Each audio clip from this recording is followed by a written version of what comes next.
오늘 말씀은 마태복음 1장 1절로부터 6절까지 그리고 16절 한 절 제가 봉독해 옵니다. 아브라함과 다윗의 자손 예수 그리스도에게 보라. 아브라함이 이삭을 낳고 이삭은 야곱을 낳고 야곱은 유다와 그의 형제들을 낳고 유다는 다말에게서 베레스와 세레를 낳고 베레스는 헤스론을 낳고 헤스론은 람을 낳고 람은 아비나답을 낳고 아비나답은 나손을 낳고 나손은 살몬을 낳고 살몬은 나합에게서 보아스를 낳고 보아스는 룻에게서 오벳을 낳고 오벳은 이색을 낳고 이색은 다윗 왕을 낳으니라. 다윗은 우리아의 아내에게서 솔로몬을 낳고 야곱은 마리아의 남편 요셉을 낳았으니 마리아에게서 그리스도라 칭하는 예수가 나시니라. 아멘. 유다 지파에 대한 말씀이 세 번째예요. 첫 번째는 유다 지파의 사자 그리고 그리스도에 대해서 말씀을 나누었고, 또 유다 사자처럼 포효하라 두 번째 말씀. 지난주에는 맥주 감사절이었기 때문에 다른 말씀을 전했고, 오늘 말씀은 유다 지파와 메시아. 여러분, 유다라는 사람은 평범하단 말이에요. 그런데 그가 쓰임받는 걸 보면 특별한 사람들만 쓰임받을까? 의인 중에서 의인들만 택함을 받을까?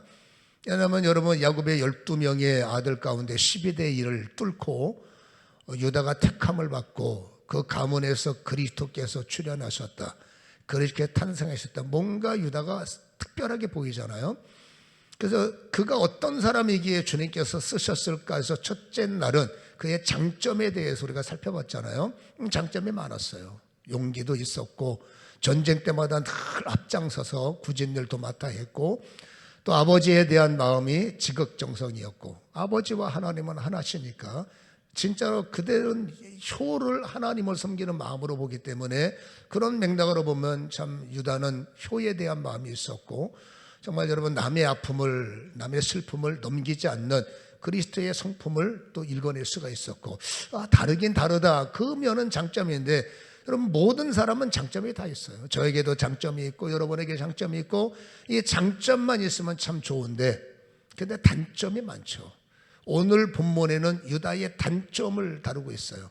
이 단점을 해부하시고 그 안에 있는 내용들을 폭로해 주시는, 그의 가문을 그의 계보를 우리에게 폭로해 주시는 내용도 우리가 살펴봐야 되는데, 여러분 이 내용이 왜 중요하냐면 창세기 37장과 39장은 요셉에 대한 핵심적 말씀이에요. 요셉이 얼마나 중대한 사람이며 얼마나 중요한 일이 벌어지고 있는지를 창세기 37장 39장에는 완전히 요셉에게 포커스가 맞춰 있고, 40장서부터 50장까지는 그 전장이 여러분 요셉의 주인공인 거예요.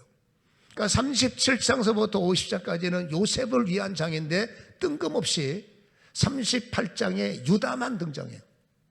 유다와 유다의 가문들, 가정들. 그 여러분 쭉 연결되다가 왜 거기에 그쵸 유다를 삽입하셨고 그 유다의 스토리를 우리에게 보여주시는가? 그만큼 유다의 어떠한 이 창세기 38장의 내용은 우리가 여러분 정말 받아내야 할 말이고, 그 말씀에 위로가 있어요. 그 위로가 우리에게 이루어져야만 우리는 지치지 않고 잘못된 판단을 하지 않고, 우리가 그릇된 판단 때문에 관계가 힘들어지고 잘못된 판단 때문에 이게 될까라는 마음이 와요. 저도 목사이지만 뭐 다운될 때 되면 내가 이게 자격이 있나, 그러다 또 업되면 하나님 감사합니다. 인간이다 보니까 왜 업다운이 없겠어요. 그렇죠? 그러니까 다운될 때마다 우리가 또 주변 일 보면 또 마음이 다운되는 겁니다. 어떻게 저런 사람이. 근데 이 38장의 메시지를 통해서 하나님의 섭리, 하나님의 경륜, 그리고 그를 향한 하나님의 은혜가 얼마나 상상을 초월하는 것임을 깨달아야 우리도 그것이 용기가 되고 우리가 관계 속에서 이해가 되고, 그래야 우리가 살아가는 신앙이 정말로 힘찬 신앙이 되기 때문에 오늘 그래서 이 유다의 약점, 거기를 향한 하나님의 경륜과 섭리와 은혜에 멈추지 않음을 우리는 우리의 삶 속에 적용할 필요가 있다라는 거죠. 유다의 단점을 한번 봅시다. 성경은 보여주고 어떤 건 폭로하니까.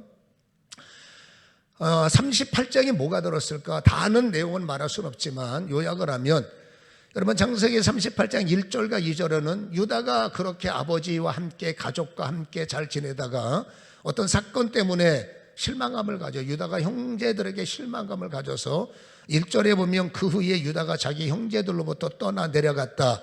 어디를 갔느냐? 2절에 보니까 가나안에 들어갔어요. 좋지 않은 땅, 우상숭배 땅. 거기 들어가서 수아라는 사람의 딸을 보고 그렇죠? 결혼을 하죠. 여러분 성경을 우리가 이해를 해야 되는 것이 있는데 여러분 야곱은 구약시대의 교회를 상징한단 말이에요. 잘했든 못했든 야곱의 가족들은 여러분 교회이기 때문에 예배 공동체란 말이에요. 세상 사람들은 자기 방식대로 삶을 펼쳐나갈 때 누가 뭐라고 할 수가 없지만 여러분 신앙이 뭡니까? 하나님의 도움과 하나님의 전략과 하나님의 뛰어난 지각이 한계에 차 있는 우리에게 주셔서 무엇을 피해야 되고 무엇을 기도해야 되고 어떻게 살아야 되는지 우리가 가지고 있는 나의 라이프의 지혜에 하나님의 뛰어난 지각이 더해지는 거예요. 거기에 극히 강하고 담대할 수 있는 힘을 주시고 기도의 비밀, 하늘의 비밀을 열어주시는 것, 이게 성도란 말입니다. 그러니까 성도가 되는 순간에 그리스도인으로서 삶의 변화가 거듭남이잖아요. 변화가 일어나서 옛사람은 벗어버리고 새사람의 삶. 그러니까 여러분 예배의 공동체에 들어와 있는 성도는 무슨 일이 있어도 예배 공동체를 떠나면 안 돼요. 무슨 일이 있어도 예배의 공동체는 교회란 말이에요. 그러니까 성도는 어디 가든지 교인으로 살아야 가고 무엇을 하든지 그리스도인임을 잊지 않고 영향을 미치는, 여러분 교회 떠나서 세상에 나가서 내 맘대로 살고 교회에 와서만 성도의 모습은 그건 반쪽짜리고 주님 앞에서는 생명이 약한 거예요. 그러니까 여러분 교회 공동체로 살라는 것은 어디를 가도 광야에 가도 교회 공동체의 자세, 가나안 땅에 가도 교회 공동체로서의 영향을 받는 게 아니라 영향력, 제가 오늘 참회기도 때 말했죠. 사회가 약해진 것은 우리 잘못이다.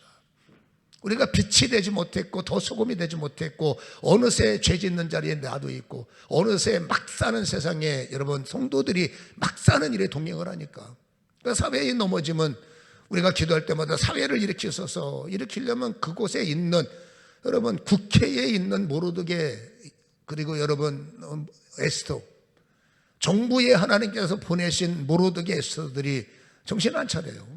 그렇죠? 당제 전략에 의해서 당신은 장로란 말이에요. 당신은 정치인이기 전에 성도란 말이에요. 근데 본색이 없어요. 색깔이 없어요. 향기가 없어요. 그냥 끌려가는 거죠. 그러니까 사회가 넘어질 때 일조라는 것이 성도들인 거예요. 여러분 성도는 사회가 넘어지지 않도록 버팀목이 되고 디딤돌이 돼야 되는데 안타깝게도 그건 이론으로 끝나고 물론 감춰진 여러분 모르드게가 왜 없겠습니까만은 아무튼 보편적으로 보면 사회에 무너지면 기독교인들의 역할이 약하다. 어쩔 수 없는 현상인 거죠. 여러분 유다가 예배의 공동체에서 하나님 앞에 장점을 가지고 물론 마지막에 여러분 회복이 돼서 제가 첫날 그랬잖아요. 유다의 예언이 우리의 예언이 돼야 된다. 유다가 12대 1의 경쟁률을 뚫고 그리스도의 역사의 뿌리가 된 것을 우리는 본받아서 우리 가정들도 반드시 유다의 예언이 야곱이 했던 유다의 예언이 우리의 예언으로 받아내야 된다. 이를 우리는 묵상해야 된다. 그 묵상을 하는지는 모르겠습니다만은 근데 유다가 여러분 어떤 서운한 일 때문에 여러분 예배 공동체를 떠나서 가나안에 가서 두 가지 일에 실패를 하는 겁니다. 그 두 가지 일에 승리를 해야 되는데 인생의 가장 중요한 두 가지 라인이 완전히 무너지는 거예요. 첫 번째 뭐냐? 결혼 생활에 실패해요. 가정이 뭐 깨지고 뭐 이상한 그걸 말하는 게 아닙니다. 육으로 볼 때는 너무 잘 살아요. 아이들도 3명이나 아들 3명이나 낳고 겉으로 볼 때는 잘 먹고 잘 입고 잘 산단 말이에요. 근데 여러분 그는 가나안에 따라가서 신앙인은 여러분 어쩔 수 없는 겁니다. 신앙인의 누리라는 게 있어야 되니까. 세상 속에서는 세상의 누를 갖고 그렇게 살아가지만 거듭남이 뭡니까? 주님 나라에 오면 여러분 누를 바꾸는 게 신앙이거든요. 근데 우리는 여러분 나의 유익은 누를 바꿔나가지만 결정적인 것은 누를 안 바꿔요. 내가 하고 싶은 그 유다의 모습입니다. 그 믿음의 사람들은 믿음의 공동체 안에서 믿음을 가진 반열 안에서 결혼을 해야 되는데 여러분 유다는 기분 나빠서 교회 공동체를 떠나서 세상에 나가서 세상 여인과 결혼해서 세상적인 방식으로 잘 먹고 잘 사는 거예요. 그러니까 여러분 여인이 아내가 신앙인이라면 신앙의 양력이 모태로부터 그렇지 않습니까? 양육일 때까지 모계 사회 아닙니까? 유대인들은. 그래서 신앙으로 양육해야 되는데 그분은, 그 여인은 여러분 육신적으로는 훌륭한 아내이지만 뭐 영이 약하니까 무슨 신앙교육이 있겠습니까? 근데 안타깝게도 유다가 실패하는데 결혼 생활은 영어로 볼 때 실패해요. 두 번째, 자녀가 실패합니다. 아들 셋이 있었는데 두 명이 단명을 해요. 근데 단명한 내용이 별로 그렇게 유쾌한 내용이 아니에요. 여러분 창세기 38장 6절과 7절과 제가 10절을 읽을 테니까 들어보세요. 유다가 장자 엘을 위하여 아내를 데려오니 그 이름을 다말이라. 이 다말은 중요한 이름이죠. 이 여인은 하나님을 믿는 여인은 아니에요. 다말을 데리고 왔고, 유다의 장자 엘이 여호와 보시기에 악함으로 여호와께서 그를 죽이셨다. 참 마음이 안타까운, 읽을 때 참 마음이 좋지 못한 내용이, 여러분 오죽했으면 그랬을까가 붙을 수밖에 없어요. 여호와 보시기에 믿음의 사람이란 말입니다. 믿지 않는 사람이 약하게 사는 거는 뭐 그게 그들의 방식이지만 거듭나서 하나님의 보호 속에서 있는 아들이 신앙적 유입이 전혀 신앙적 생기가 없는 거예요. 그러니까 신앙의 뿌리임에도 불구하고 무슨 악한 짓을 했는지 모르겠어요. 장자의 행적은 감춰졌기 때문에 오죽했으면 하나님께서 데려가셨을까 밖에 없는 거예요. 그러니까 신앙과 상관없고 하나님 앞에 좋지 못했고 뭔가 여러분 그럴 만한 죄 속에 있으니까 데려가셨겠죠. 여러분 유다, 그러니까 고대에는 관원법이 있어요. 계대 사상이죠. 여러분 그러니까는 유대가 그 당시에 옛 사회의 이 간원법이라는 것은 형이 죽잖아요. 그러면 형수 치수법이라는 게 있대요. 그러니까 형수를 아내로 맞이해서 그 다음 아들이 결혼을 하고 관계를 맺어서 한마디로 말해서 계보를 이어나가는 것. 그게 여러분 그 시대 고대 사회의 간원법이라는 거예요. 법도 하나의 질서고, 뭐 유다도 여러분 그 시대의 법에 적용을 내고 질서를 아버지가 정해놨으면 따라가야 되는데, 여러분 둘째가 그 계대 주의에 의해서 형수 치수법에 의해서 형수가 이제 아내가 돼야 되죠. 근데 여러분 이 둘째가 보니까 이건 아닌 거예요. 기분이 나쁜 거예요. 그러면 뭐 이 대물림도 있어야 되고 뭐 재산 어쩌고 저쩌고 여러 가지 계산해 보니까 이건 여러분 나하고 안 맞는다 해서 질서가 정해졌음에도 불구하고 제도에 의해서 여러분 결혼을 했고, 여러분 첫날 밤을 맞이했지만 이 둘째가 엉뚱한 생각, 이거 씨를 맺어봤자 내 씨도 아니고 그래봤자 나에게 상속에 불리함이 있기 때문에 여러분 결정적으로 바깥에다가 여러분 설정을 해버리는 거예요. 하나님은 그거를 괘씸하게 여기셔서 10절에 이 일이 여호와 보시기에 악함으로 하나님을 쉽게 생각하는 거죠. 하나님에 대한 조금이라도 두려움이 있거나 하나님을 조금이라도 신앙적 양심이 꿈틀거렸다면 이런지 못하는데, 신앙적 뿌리가 약하다 보니까 내 방식대로 내가 사는 걸 누가 뭐라 그래 해서 자기 방식대로 밖에다 설정을 한 거예요. 그거를 하나님은 악하게 보셔서 성경은 말합니다. 그를 죽이셨다. 가장 충격을 받는 건 여러분 유다예요. 아름다워야 할 가정에, 세상적으로 볼 때는 뭐 흠도 없는 가정인데 첫째 죽었죠. 둘째 죽었죠. 나머지 셋째도 이게 여러분 간원법에 의해서 계대에 의해서 또 다말에게 아들을 내줘야 되는데, 여러분 여기서 문제가 벌어지는 겁니다. 창세기 39장에서 가장 중요한 게 뭡니까? 여러분 공동체를 떠나는 것 하나하고, 어떤 일이 벌어질 때 믿음으로 해석을 해야 되는데 영이 살아있는 사람은 매사에 우리는 영으로 번역을 해요. 이게 회개할 거냐 기도할 거냐 뭐 할 거냐 영으로 번역을 하니까 영적인 터치를 받아서 회개하고 믿음으로 깨닫고 그 하나님께서 다시 한번 회복의 은혜를 주시고, 그렇잖아요. 오늘 유다 지파의 메시아의 마지막 결론이 굉장히 중요합니다. 근데 여러분 어느 순간부터 유다가 영이 둔해져 가지고요 어떤 짓을 하냐면 사람을 잘못 들였구나. 하나님께서 아들들의 행실이 약해서 하나님은 타격을 하셨는데, 유다는 그걸 믿음으로 이해해서 믿음으로 받아들여 아들을 보니 내가 회개거리가 많다 해서 거기서 땅을 치고 하나님 앞에 통의 자복을 했다면 과연 둘째의 기록이 이렇게 됐을까라는 묵상이 오는 거예요. 며느리를 잘못 만나서 이런 꼴 당하는 건가? 이게 유다의 발상이었단 말이에요. 둘째가 죽고 나니까 확신하는 겁니다. 아, 사람을 잘못 들였구나. 며느리를 잘못 들여서 집안이 이런 꼴을 당한다. 여러분, 옛사람들은 그렇게 생각하시는 분이 많더라고. 그렇죠? 근데 여러분, 엄밀히 말하는 성경은 본인들이 악했기 때문에 하나님께서 단명케 하신 것이지 사람을 잘못 들여서는 아니란 말이에요.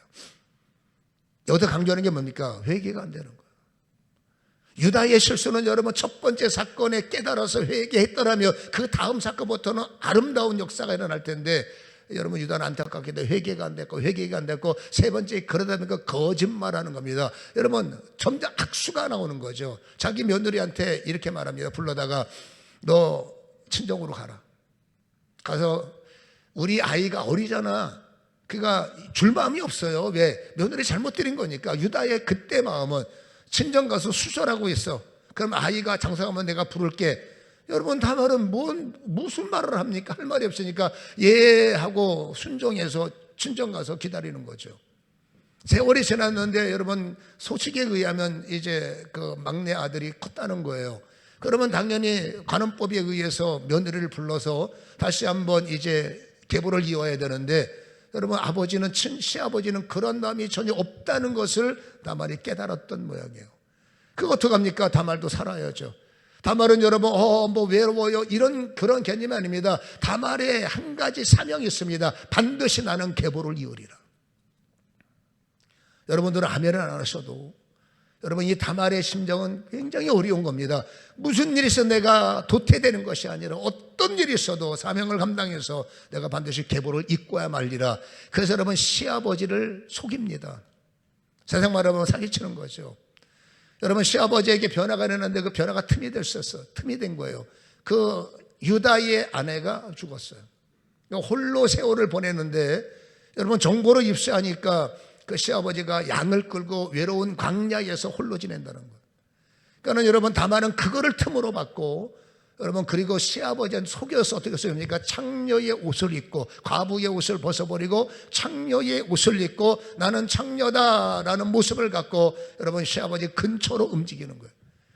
그러니까 여러분, 형식으로 볼 때는 창녀였기 때문에 서로 흥정을 하죠. 내가 너에게 들어가기를 원한다. 그때 여러분, 모르는 겁니다. 변장을 했기 때문에 자기 며느리인 줄 모르는 거예요. 그때 여러분, 흥정을 해서 나에게 뭘 주겠느냐? 염소 한 마리 줄게. 근데 지금은 염소 한 마리가 없으니까 일단은 염소를 대신할 수 있는 증표를 내놓으세요 해서 유다가 갖고 있는 지팡이를 담보로 잡혔고, 그 주머니에 있는 도장을 담보로 잡히고 이제 하룻밤을 지냈어요. 근데 임신을 했어요. 여러분, 3달 정도 지났어요. 중간에 유다가 사람들을 보내서 도장을 찾으러 오니까 없어진 거예요. 아, 뭐 어쩔 수 없지라고 잊고 있는데 3달 후에 소식이 들려왔는데 큰일 났습니다. 당신 며느리가 불륜을 저질러서 임신을 했어요. 그 당시의 사회법은 여러분, 여인이 불륜을 저지르면 불에 태워 죽였나 봐요. 참 사회가 아찔아찔하죠.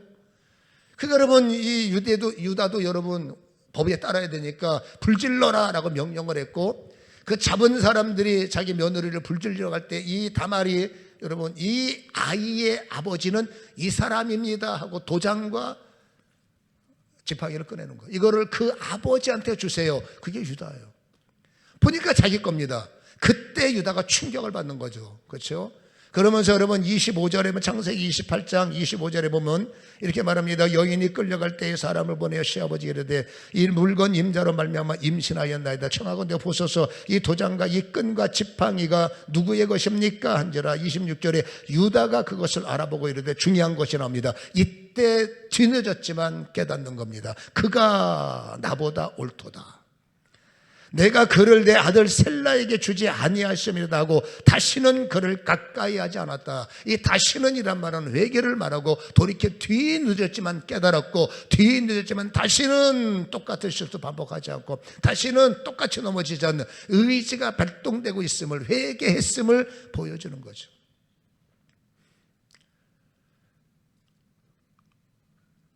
여러분, 다말이 결국 임신했는데도 2 아들을 낳는데, 바로 한 아들이 베레스가 이거죠. 베레스가 하나는 세라예요.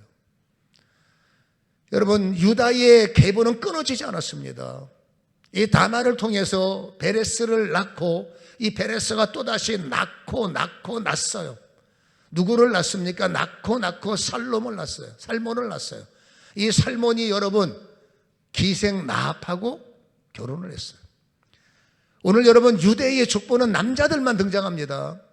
근데 유일하게 5명의 여자가 유다, 지파, 계보에서 5명의 여인이 등장을 하는데, 이 5명의 여인은 사회적으로 지탄을 받아도 할 말이 없는 여인들이고, 어찌 보면 여러분 불법적인 계보자들, 불륜의 역사, 막장 드라마 같은 이런 흐름이 안타깝게도 유다, 지파, 계보에 나오는 거예요.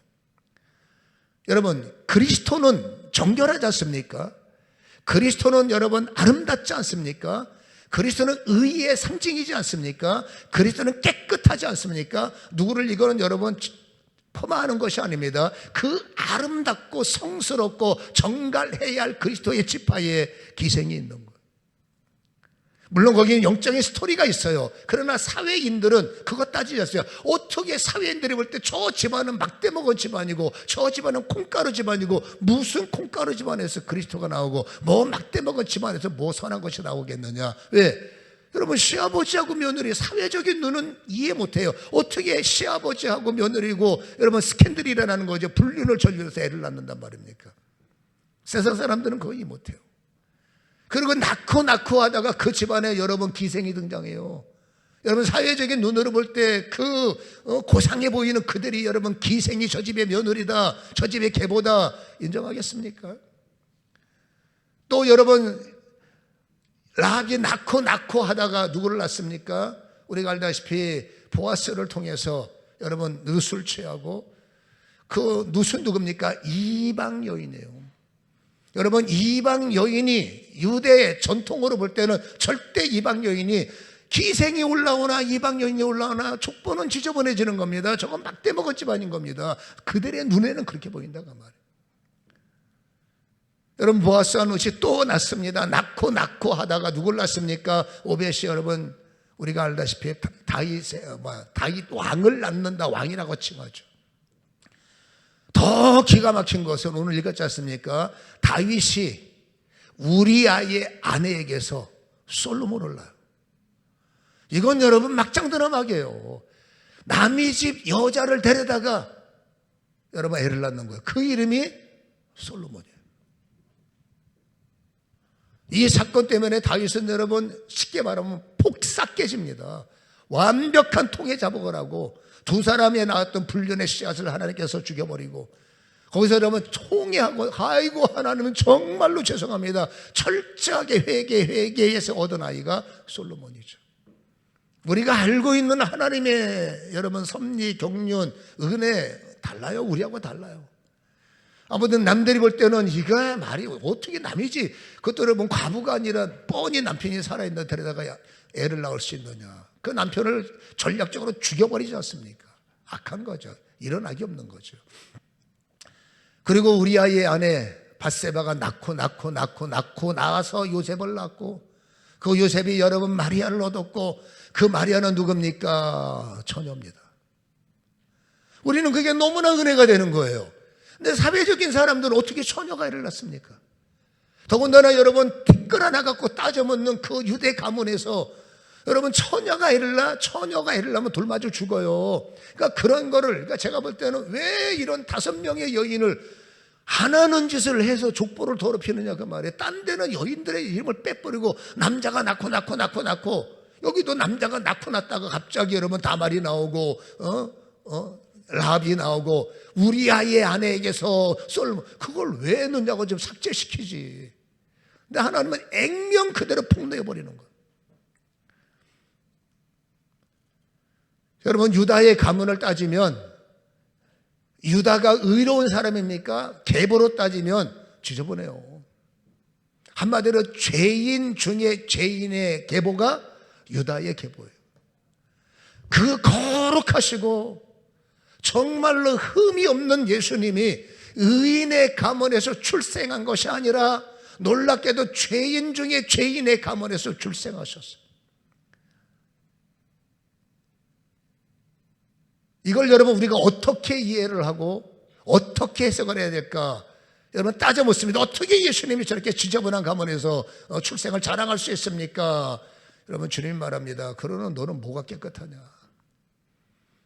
여러분 죄는 둘 중에 하나입니다. 드러난 죄와 드러나지 않은 죄.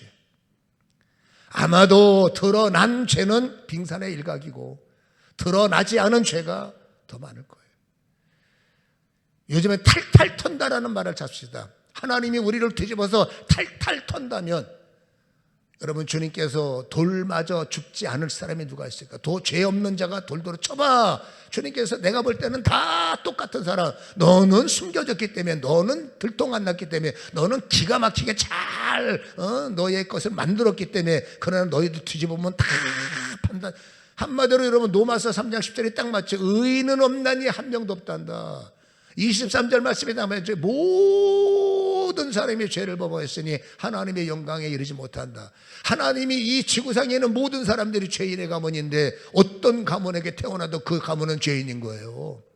어떤 사람한테 가도 주님은 여러분 죄인의 가문에서 태어난 겁니다. 그러면 주님의 출생이 어떤 역사가 있느냐? 죄인의 가문을 의인의 가문으로 바꾸는 게 주님의 역사예요. 여러분 죄인을 의롭게 하는 것이 예수님의 사역이고 어둠을 빛으로 바꾸는 것이 예수님의 사역입니다. 예수님이 어떻게 죄인의 가문에서 예수님이어야 죄인의 가문이 의인의 가문이 되고 예수님이 그를 품어주셔야 한평강도가 천국 가는 거고 예수님이 그를 품어주셔야 돌 맞아 죽을 자가 아버지 죄 있는 자가 죄인을 때려 죽이는 게 주님은 용대가 안 나지. 똑같이 죄를 짓고 숨겨진 주제에 나는 죄가 없습니다. 나는 떳떳합니다. 세상 사람 앞에는 통행인데 주님 앞에 그런 말 하면 안 돼요. 여러분 세상 사람한테는 얼마든지 여러분 의로운 척하지만 드러내시고 폭나실 주님 앞에서 그게 말이 됩니까? 그러니까 주의 눈으로 볼 때는 여러분 지구상의 모든 숨쉬는 사람은 어떤 면이든지 죄인이기 때문에 우리는 우리의 입으로 자격이 있습니까? 목사 될 자격. 저분이 절에 갖고 장로 될 그러는 당신은 뭘 잘하냐고 말해요. 장로가 목사가 집사가 어쩌고저쩌고 그렇게 입에다가 핏대를 세우는 당신은 주님께서 탈탈 털면 멀쩡할 것 같아요. 그 사람이 저지른 죄는 나에겐 없지만 나를 향해서 경악하시는 주님의 죄가 주님 앞에 죄가 있어요. 모든 사람은 죄인이다 그 말이에요. 여러분 저는 이 유다의 지파와 메시아라는 설교를 준비하면서 한편으로는 너무 감사하고 한편으로는 지금 정신 좀 차려야 되겠다라는 여러분 어떤 터치들이 나는데 여러분 저도 목사이지만 인간이다 보니까 생각이 우둔하기도 하고 또 행적에 뭐 티끌도 왜 없겠어요. 부족하죠. 어떨 때는 여러분 설교를 하려고 다녔으면 두렵기도 하고 어떨 때는 내가 무슨 자격으로 내가 집회를 인도해야 될까라는 덜컥 겁이 나는 때가 있습니다. 내가 애를 써 3일 동안 금식하고 난리쳐도 머릿속에 여러분 흔적들은 여러분 남잖아요. 우리는 아직도 여전히 정죄하고 여전히 부족하고 이러면서 내가 무슨 자격이 있나. 그러다가 또 성령 충만하면 아니야 할 수 있어 라고 말하지만 이 업다운이 심한 겁니다. 그러다가 유다의 스토리를 보면서 여러분 은혜로다. 예수님이 완벽한 의의 가문에서 출생이 아니라 죄인의 가문에서 탄생하셨고 예수님으로 인하여 무너질 가문이 살아나는 것이고 지옥 갈 인간이 천국 가는 것이고 넘어질 사람을 세우시는데 주님은 단 한 번도 정죄하지 않는다고 말입니다. 다시 말합니다. 죄가 그 가문에 있어도 죄가 그 사람에게 있어도 죄가 그 인간에게 지금 현재 진행력으로 작동된다 할지라도 나를 쓰셔야 되고 나를 구원하셔야 되고 나를 사랑하셔야 되고 나를 이끄셔야 되는 나를 향한 하나님의 경륜과 나를 향한 하나님의 섭리와 나를 향한 하나님의 여러분 은혜는 죄 때문에 멈출 수 없다는 거예요. 하나님이 나를 향한 영광 은혜 어마어마한 게 죄 때문에 멈춰지지 않고 우리는 혹시라도 내가 죄 때문에 하나님이 내게 촛대로 옮기시고 나에게 아이고 이게 되겠나 저랬나 이게 걱정이 왜 없겠어요. 근데 유다를 통해서 확실하게 드러나는 것은 상관없이 죄는 좋은 건 아닙니다만은 상관없이 죄와 상관없이 너를 향한 부름과 너를 향한 계획과 너를 써야 하는 나의 모든 것은 반드시 진행되리라. 은혜가 되는 거예요. 주님 감사합니다. 주님이 말합니다. 장기철 부족해도 내가 너를 쓸 거야. 아무개야 모자라지만 내가 너를 만들었을 거야. 다시 말합니다. 섭리와 격려는 하나님의 계획과 하나님의 진행이에요. 죄 때문에 하나님이 나를 향한 계획이 멈추느냐? 여러분, 우리가 범죄했다고 나를 향한 현재 진행형이 닫히느냐? 아니라는 겁니다. 그럼에도 하나님은 쓰시고, 하나님은 부르시고, 하나님은 역사하시고, 하나님은 작동하시더라라는 거. 하나님의 경륜의 눈과 경륜의 섭리의 그런 오미한 은혜가 우리에게 부어져서 주님이 쓰시는 사람, 주님이 붙잡고 가는 사람, 주님이 이끄시고 가는 사람, 여러분 어찌 보면 막대 먹은 가문 하나하나 다 이유는 있지만 어찌됐든 간에 부족한 이 가문을 하나님께서 다 거룩하게 덮으시고 결국 그 가문에서 그리스도께서 탄생하셨고, 뒤집어서 그 무너질 수밖에 없는 가문, 지저분한 가문을 그리스도께서 의로 덮으셔서 의인의 가문이 되게 하시고 영광의 가문이 되게 하시고, 이게 복음의 힘이요 예수의 능력이라는 거예요. 사람을 보지 맙시다. 사람 보면 답답합니다. 얼굴 보지 맙시다. 소화가 안 될 때 되게 많아요. 그들은 어떡합니까? 그리스도의 사랑이 그에게 머물러 있고, 그리스도께서 그를 향한 간생, 그를 향한 섭리와 여러분 경륜이 상상을 초월하기 때문에 종된 용서받은 주제에 용서하실 하나님의 은혜를 우리가 도전할 수가 없다는 겁니다. 하나님은 그럼에도 내가 쓸 거야. 우리를, 여러분도 마찬가지. 지금 내가 좌절 속에 있습니까? 여러분 생각해요. 하나님은 좌절한 나를 일으킬 준비를 하고 있습니다. 하나님만이 구원이요, 하나님만이 능력이요. 세상은 방법이 없어도 하나님에게까지 방법이 없는 건 아니기 때문에 그렇습니다. 하나님의 은혜는 놀라운 거예요. 절대로 멈춤이 없다는 것을 우리는 기억하시기를 주님의 이름으로 간절히 소원합니다. 요한복음 1장 11절이 멋있잖아요. 하나님의 용서, 하나님의 사랑은 혈통으로나 육종으로 된 것이 아니다. 여러분, 인간적인 힘으로 되는 것이 아니라 오직 예수 그리스도 믿음으로만 되는 것이다. 우리가 이제 하반기를 시작하는 7월달, 부족한 것, 연약한 것 어떻게 할까? 답은 딱 하나입니다. 여러분, 유다가 그나마 잘하는 것은 죄 짓는 것을 당연하게 여기고, 아이고 주님께서 당연히 용서하시고, 이거는 문제가 있다고 봐요. 적어도 여러분 넘어질 망정, 인간은 여러분 싸워서 넘어지니까 인간은 마귀를 못 이겨요. 예수님 때문에 버티는 중이지. 그래도 여러분 오늘 나의 부족을 깨달아서 유다처럼 깨달으려고 하는 그 깨달음, 아 내가 연약하구나, 아 내가 부족하구나, 주여 힘주시고 주여 일어나게 하시고 주여 잘하게 하옵소서.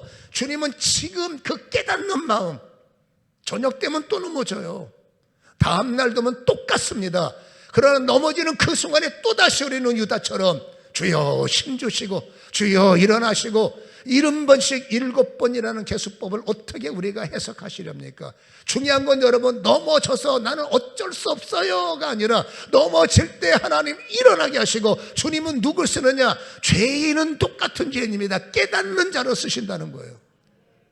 다시는 이라는 단어가 완벽할 수는 없습니다. 유다는 또 넘어질 수밖에 없지만 유다의 특징이 있습니다. 또 회개하고 또 일어서고 또 용서를 구하고. 아멘. 주님은 여러분 깨달아 회개하는 자를 쓰시는 것이지, 완벽한 자를 쓰겠다 그럼 지구는 끝나야 됩니다. 왜? 여러분 지구에는 완벽한 자라면 주님밖에 없으니까 끝내야 돼요. 주님은 오늘도 일하십니다. 누굴 통해서? 깨닫는 자를 통해서. 주님은 오늘도 역사하십니다. 우리가 부족하다고 해도 주님의 경륜과 주님의 섭리와 주님의 은혜는 절대 한 사람과 그 가정에 멈추지 않는다는 사실을 여러분 잘 깨달으시고, 오늘 이 메시지가 저와 여러분에게 새로운 힘이요 은혜가 되셔서, 다시 말합니다, 깨달으셔야 돼요. 하나님 힘 주소서. 오늘도 이기게 하옵소서. 내일 보지 마세요. 지금 당장 이 약함을 이길 수 있는 힘을 주옵소서. 1시간 후에 내일 일은 난 몰라요. 그러나 지금입니다. 여러분 이 깨달음이 보좌를 움직이는, 결국 하나님의 경륜과 섭리가 멈추지 않고 우리를 덮어서 하나님의 계획 부르신 대로 만들어져가는 이런 열매 결론이 일어나기를 주님의 이름으로 간절히 축원합니다. 기도합니다. 잠깐만 기도하세요. 1분만. 용서받은 자예요. 중요한 게 있습니다. 하나님은 나를 놓지 않아요. 단지 원합니다. 우리는 끝까지 죄 때문에 싸워야 돼요. 죄를 외면하고 산다? 또 다른 죄가 옵니다. 또 다른 죄를 이긴다? 또 다른 문제가 옵니다. 인간은 끝없이 찾아와요. 우리는 어떤 거는 넘어져요. 어떤 건 잘합니다. 어떤 건 또 넘어져요. 우리는 방심하면 안 돼. 왜? 또 넘어지는 자이기 때문에 우리가 하는 것은 뭡니까? 깨달음입니다. 하나님, 오늘 나는 부족했습니다. 오늘 나는 쓰러졌습니다. 오늘 나는 주저앉았습니다. 주여, 주저앉은 내 무릎에 힘을 주시고 오늘 나를 일으켜 세워주옵소서. 내일이 아닙니다. 지금 나를 일으켜 주옵소서. 하나님은 지금 깨달아 지금 회개한 자들을 통해서 하나님 큰 힘을 간다. 우리가 이 땅에 태어날 때 하나님은 나를 향한 경륜과 섭리를 준비하시오. 내가 반드시 너를 들었으리라. 내가 반드시 너를 들어서 큰 일을 행하리라. 너와 나 사이에 죄가 막아도 내가 너를 향한 사랑을 멈출 수 없음을 기억하라. 너와 나 사이에 절대 어느 것도 개입하지 못하리라. 반드시 내가 너를 들었으리라. 1분만 드린 말씀을 붙잡고 묵상하며 기도합니다. 주님 감사합니다. 허물 많은 우리요, 연약한 우리요, 또다시 일어나고 또다시 넘어지는 반복되는 부족한 죄인들이지만 넘어진다고 해서 주님의 경륜이 멈추지 않고 우리가 죄를 범했다고 해서 주님의 섭리가 멈추지 않으며 또다시 우리를 덮어주시고 일으켜 내 손 잡아 세우시는 주님 아버지 하며 깨닫는 자가 되기를 원하셔서 오늘도 유다처럼 깨달음을 가질 때 갑절의 힘과 30배의 은혜와 100배의 능력을 주셔서 결국 그것을 이겨내는 자, 깨달을 때 회개할 때 이겨내게 하시는 주님이요, 생각만 갖고 안 됩니다. 마음만 갖고 안 됩니다. 내 입을 열어서 고백하고 자백하여 회개할 때 하나님의 새로운 힘을 부어주심으로 넘어뜨린 것들을 이기게 하시고 붙잡았던 것들을 뚫어버리게 하시는 주님, 우리는 끝없는 깨달음 속에 돌파가 일어나게 하시고 돌파가 나의 간증이요 돌파가 우리의 자랑이 되게 하여 주옵소서. 끝까지 우리를 사랑하시는 주님, 오늘도 빈손이 아니라 감사의 예물과 10의 1조와 주께로부터 온 것을 분리하여 믿음으로 주님 보좌 앞에 올려오니 주님 흡양하시고 받으셔서 가장 선하고 가장 아름답고 가장 귀한 것들이 창고에 차고 넘치도록 주는 자 베푸는 자 아버지 힘 있는 성도로 살아가도록 구원의 문을 활짝 열어 주시옵소서. 축복하며 예수님의 거룩하신 이름으로 기도하옵나이다.